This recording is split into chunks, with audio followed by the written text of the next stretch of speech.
जय महाराष्ट्र भावानो, नीटपणे सांगतो ते ऐकून घ्या.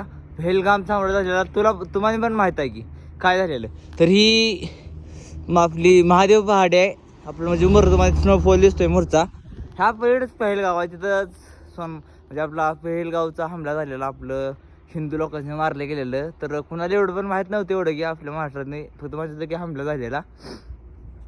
पण तीही पहाडी पूर्णपणे अतिशय डेंजर एरिया. मी तर जर लोकांनी हे केलं तर परवा तिथं लोकलच्या घरात AK-47च्या गोळ्या घावल्या त्या, त्यांना RSC केलं मला इथं सरांनी सांगितलं.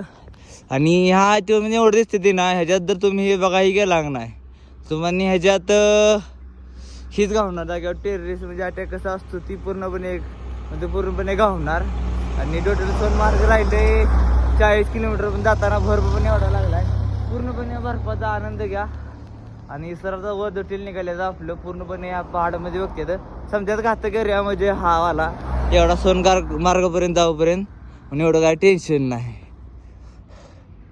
आणि नवीन असं तर लाईक जरूर करा.